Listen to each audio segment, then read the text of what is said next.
The Death of Baldur, part of Neil Gaiman's Norse Mythology. Nothing there is that does not love the sun. It gives us warmth and life. It melts the bitter snow and ice of winter. It makes plants grow and flowers bloom.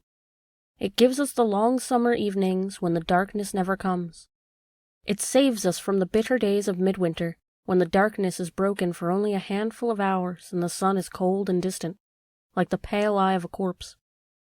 Baldur's face shone like the sun. He was so beautiful that he illuminated any place he entered. Baldur was Odin's second son, and he was loved by his father and by all things. He was the wisest, the mildest, the most eloquent of all the Aesir. He would pronounce judgment, and all would be impressed by his wisdom and his fairness. His home, the hall called Breidablik, was a place of joy and music and knowledge. Baldur's wife was Nanna, and he loved her and only her. Their son, Forset, was growing to become a wise judge as his father. There was nothing wrong with Baldur's life or his world, save for one thing. Baldur had bad dreams. He dreamed of worlds ending and of the sun and the moon being eaten by a wolf. He dreamed of pain and death without end. He dreamed of darkness, of being trapped. Brothers slew brothers in his dreams, and nobody could trust anyone else. In his dreams, a new age would come upon the world, an age of storm and murder. Baldur would wake from these dreams in tears, troubled beyond all telling. Baldur went to the gods and he told them of his nightmares. None of them knew what to make of the dreams, and they too were troubled, all but one of them. When Loki heard Baldur talk of his bad dreams, Loki smiled. Odin set out to find the cause of his son's dreams. He put on his gray cloak and his wide-brimmed hat, and when folk asked his name, he said he was Wanderer, son of warrior. Nobody knew the answers to his questions, but they told him of a seer, a wise woman, who understood all dreams. She could have helped him, they said, but she was long dead. At the end of the world was the wise woman's grave. Beyond it, to the east, was the realm of the dead who had not died in battle, ruled over by Hel, Loki's daughter, by the giantess Angerboda. Odin traveled east, and he stopped when he reached the grave. The Allfather was the wisest of the Aesir, and he had given his eye for more wisdom. He stood by the grave at the end of the world, and in that place he invoked the darkest runes and called on old powers long forgotten. He burned things, and he said things, and he charmed, and he demanded. The storm wind whipped at his face, and then the wind died, and the woman stood before him on the other side of the fire, her face in the shadows. It was a hard journey, coming back from the land of the dead, she told him. I've been buried here for such a long time. Rain and snow have fallen on me. I do not know you, man who raised me. What do they call you? They call me Wanderer, said Odin. Warrior was my father. Tell me the news from Hel. The dead wise woman stared at him. Baldur is coming to us, she told him. We are brewing mead for him. There will be despair in the world above, but in the world of the dead there will be only rejoicing. Odin asked who would kill Baldur, and her answer shocked him. He asked who would avenge Baldur's death, and her answer puzzled him. He asked who would mourn Baldur, and she stared at him across her own grave, as if she were seeing him for the first time. You are not Wanderer, she said. Her eyes flickered, and there was an expression on her face. You are Odin, who was sacrificed by himself to himself so long ago. And you are no wise woman. You are she who was in life Angerboda, Loki's lover, mother to Hel, to Jormungandr, the Midgard serpent, and to Fenris wolf, said Odin. The dead giantess smiled. Ride home, little Odin, she told him. Run away, run back to your hall. No one will come to see me now until my husband, Loki, escapes from his bonds and returns to me, and Ragnarok, the doom of the gods, tearing all asunder, approaches. And then there was nothing in that place but shadows. Odin left with his heart heavy, and with much to think about. Even the gods cannot change destiny, and if he was to save Baldur, he would have to do it with cunning, and he would need help. There was one other thing that the dead giantess had said that disturbed him. Why did she talk about Loki escaping his bonds? Wondered Odin. Loki is not bound. And then he thought, not yet.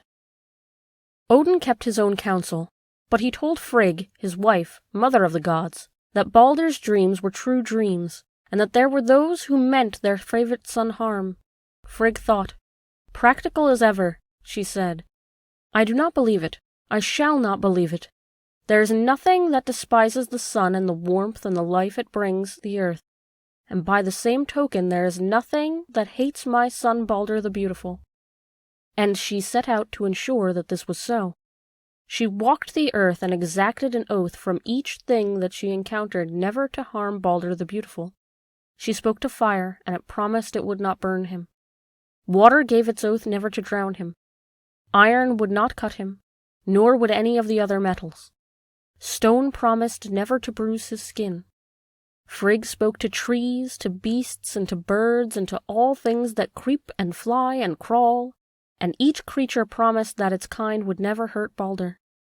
The trees agreed, each after its kind, oak and ash and pine and beech, birch and fir, that their wood would never be used to hurt Baldur.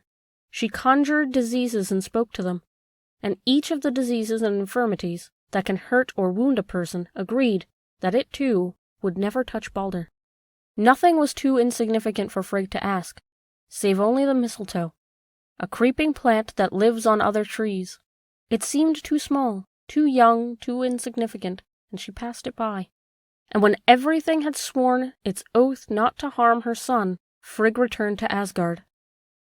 Baldur is safe, she told the Aesir. Nothing will hurt him. All of them doubted her, even Baldur. Frigg picked up a stone and whipped it towards her son. The stone skipped around him. Baldur laughed with delight, and it was as if the sun had come out. The gods smiled, and then one by one they threw their weapons at Baldur, and each of them was astonished and amazed. Swords would not touch him. Spears would not pierce his flesh. All the gods were relieved and happy. There were only 2 faces in Asgard that were not radiant with joy. Loki was not smiling or laughing. He watched the gods hack at Baldur with axes and with swords, or drop enormous rocks on Baldur, or try to strike Baldur with huge knotted wooden clubs, and laugh as the clubs and the swords and the rocks and the axes avoided Baldur or touched him like gentle feathers, and Loki brooded and slipped away into the shadows. The other was Baldur's brother Hod, who was blind. "What is happening?" asked blind Hod. "Will somebody please tell me what is happening?" But nobody talked to Hod. He listened to the sound of merrymaking and joy, and he wished he could be part of it. "You must be very proud of your son," said a kindly woman to Frigg. Frigg did not recognize the woman, but the woman beamed when she looked at Baldur, and Frigg was indeed proud of her son. Everyone loved him, after all. But won't they hurt him, the poor darling, throwing things at him like that? If I were his mother, I would be afraid for my son. "They will not hurt him," said Frigg. "No weapon can hurt Baldur. No disease, no rock, no tree. I have taken an oath from all the things there are that can harm." "That's good," said the kindly woman. "I'm pleased. But are you sure you didn't miss any of them?" "Not a one," said Frigg. "All the trees. The only one I did not bother with was the mistletoe. It's a creeper that grows on the oak trees west of Valhalla. But it's too young and too small ever to do any harm. You could not make a club from mistletoe." My, said the kindly woman. "Mistletoe, eh? Well, truth to tell, I wouldn't have bothered with that either. Much too weedy." The kindly woman had begun to remind Frigg of someone, but before the goddess could think who it was, Tyr held up an enormous rock with his left hand, held it high above his head, and crashed it down on Baldur's chest. It disintegrated into dust before it ever touched the shining god. When Frigg turned back to the kindly woman, she was already gone, and Frigg thought about it no more. Not then. Loki, in his own form, traveled to the west of Valhalla. He stopped by a huge oak tree. Here and there, pendulous clumps of green mistletoe leaves and pale white berries hung from the oak, seeming even more insignificant when seen next to the grandeur of the oak. They grew directly out of the bark of the oak tree. Loki examined the berries, the stems, and the leaves. He thought about poisoning Baldur with the mistletoe berries, but that seemed too simple and straightforward. If he was going to do harm to Baldur, he was going to hurt as many people as possible.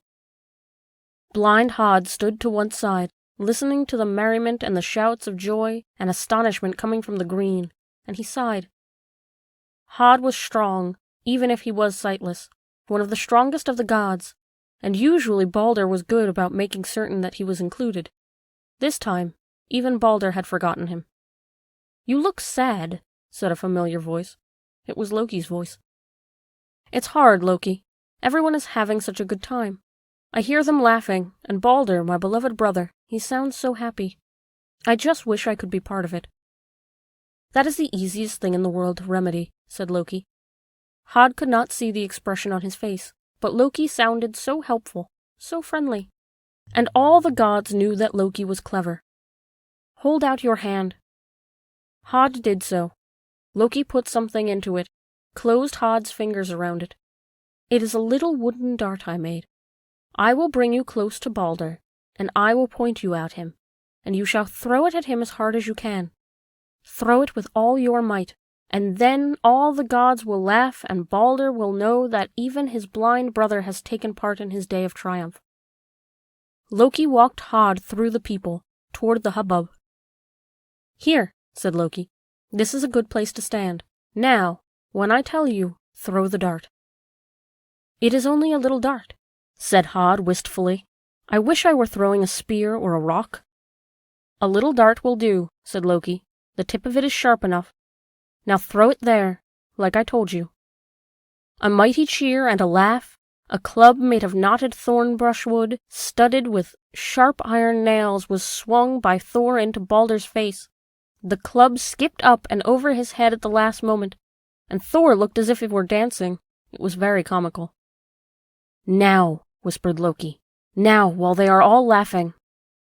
Hod threw the dart of mistletoe, just as he had been told. He expected to hear cheers and laughter. Nobody laughed, and nobody cheered. There was silence. He heard gasps and low muttering. "Why is nobody cheering me?" asked Blind Hod. "I threw a dart. It was neither big nor heavy. But you must have seen it. Baldur, my brother. Why are you not laughing?" He heard wailing then, high and keen and awful, and he knew the voice. It was his mother who wailed. "Baldur, my son, oh, Baldur, oh, my son," she wailed. It was then that Hod knew his dart had hit home. "How terrible, how sad. You have killed your brother," said Loki. But he did not sound sad. He did not sound sad at all. Baldur lay dead, pierced by the mistletoe dart. The gods gathered, weeping and tearing their garments. Odin said nothing, save only, "No vengeance will be taken on Hod. Not yet. Not right now. Not at this time. We are in a place of holy peace." Frigg said, "Who among you wants to win my good graces by going to Hel? Perhaps she will let Baldur return to this world. Even Hel could not be so cruel as to keep him." She thought for a moment. Hel was, after all, Loki's daughter. "We will offer her a ransom to give us Baldur back. Is there one of you who is willing to travel to Hel's kingdom? You might not return." The gods looked at each other, and then one of them raised his hand. This was Hermod, called the Nimble, Odin's attendant, and the fastest and most daring of all the young gods. "I will go to Hel," he said. "I will bring back Baldur the Beautiful." They brought forth Sleipnir, Odin's stallion, the 8-legged horse. Hermod mounted it and prepared to ride down, ever down, to greet Hel in her high hall, where only the dead go. As Hermod rode into darkness, the gods prepared Baldur's funeral. They took his corpse and placed it on Hringhorn, Baldur's ship. They wanted to launch the ship and burn it, but they could not move it from the shore.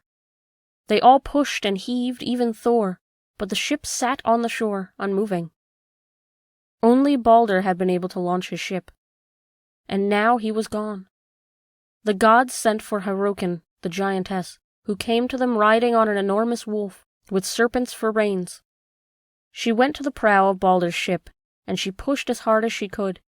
She launched the ship, but her push was so violent that the rollers the ship was on burst into flame, and the earth shook, and the waves were terrifying.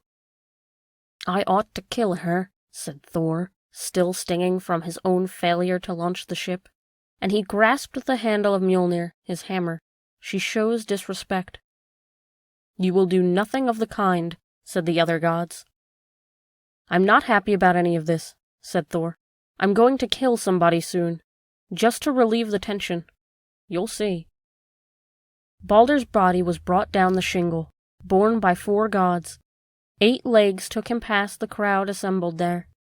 Odin was foremost in the crowd of mourners, his ravens on each shoulder, and behind him the Valkyries and the Aesir. There were frost giants and mountain giants at Baldur's funeral. There were even dwarves, the cunning craftsmen from beneath the ground, for all things that were mourned the death of Baldur. Baldur's wife, Nanna, saw her husband's body carried past. She wailed, and her heart gave out in her breast, and she fell dead onto the shore. They carried her to the funeral pyre, and they placed her body beside Baldur's. Out of respect, Odin placed his arm ring Draupnir onto the pyre. This was the miraculous ring made for him by the dwarves Brock and Eitri, which every 9 days would drip 8 other rings of equal purity and beauty.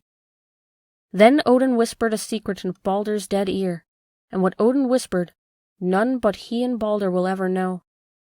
Baldur's horse, fully caparisoned, was ridden to the pyre and sacrificed there, in order that it would be able to bear its master in the world to come. They lit the pyre. It burned, consuming the body of Baldur and the body of Nanna, and his horse and his possessions. Baldur's body flamed like the sun. Thor stood in front of the funeral pyre and held Mjolnir high. "I sanctify this pyre," he proclaimed, darting grumpy looks at the giantess Hirokin, who still did not, Thor felt, appear to be properly respectful.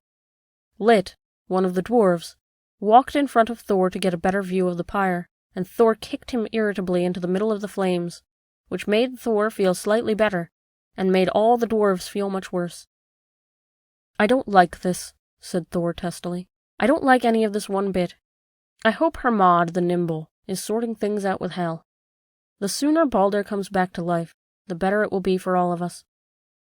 Hermod the Nimble rode for 9 days and 9 nights without stopping. He rode deeper, and he rode through gathering darkness, from gloom to twilight to night to pitch-black, starless dark. All that he could see in the darkness was something golden glinting far ahead of him. Closer he rode, and closer, and the light grew brighter. It was gold, and it was the thatch of the bridge across the Gjallar River, across which all who die must travel. He slowed Sleipnir to a walk as they crossed the bridge, which swung and shook beneath them. "What is your name?" asked a woman's voice. "Who are your kin? What are you doing in the land of the dead?" Hermod said nothing. He reached the far end of the bridge where a maiden stood. She was pale and very beautiful, and she looked at him as if she had never seen anything like him before. Her name was Modgud, and she guarded the bridge. Yesterday enough dead men to fill 5 kingdoms crossed this bridge, but you alone caused it to shake more than they did, though there were men and horses beyond all counting. I can see the red blood beneath your skin. You are not the color of the dead. They are gray and green and white and blue. Your skin has life to it. Who are you? Why are you traveling to Hel?" "I am Hermod," he told her. "I am a son of Odin, and I am riding to Hel on Odin's horse to find Baldur. Have you seen him?" "No one who saw him could ever forget him," she said.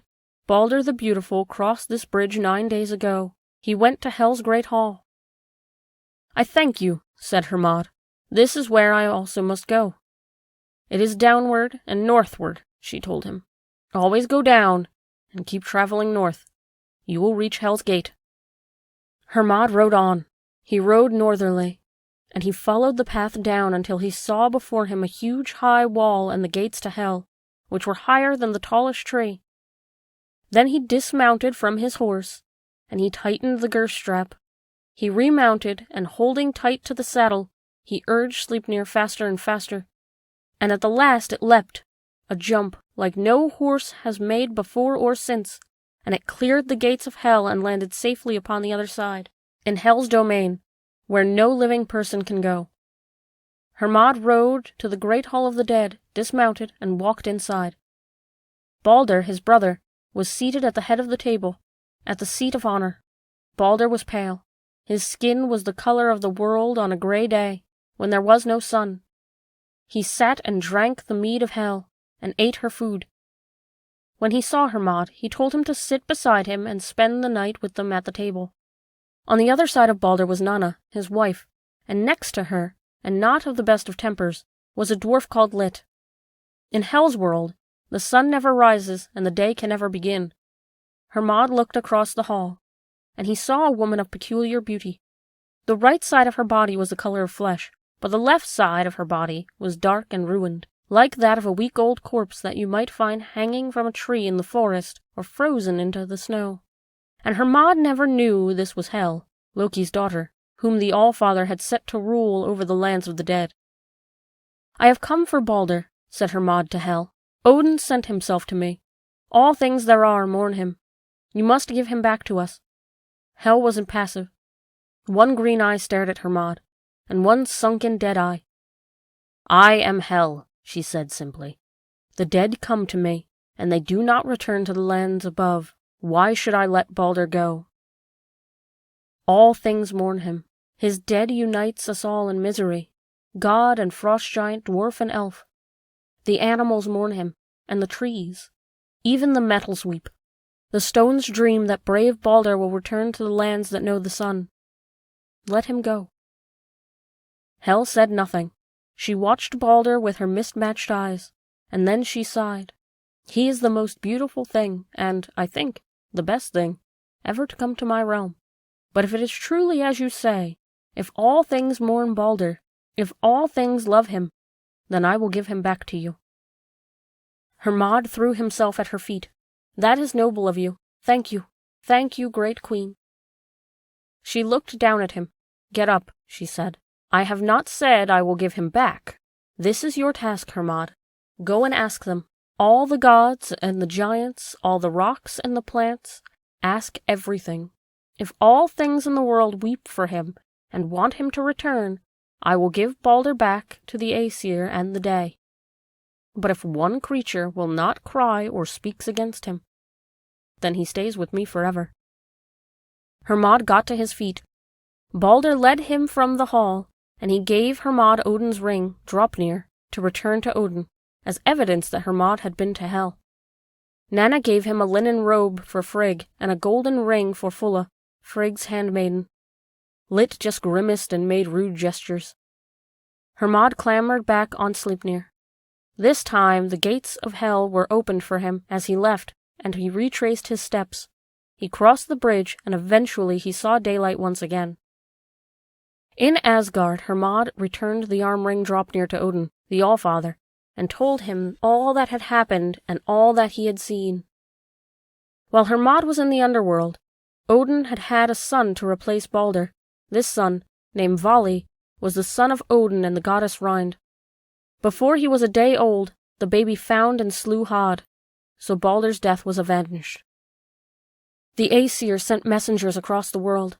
The messengers of the Aesir rode like the wind, and they asked each thing they encountered if it wept for Baldur, so that Baldur could be free of Hel's world. The women wept, and the men, the children, and the animals. The birds of the air wept for Baldur, as did the earth, the trees, and the stones.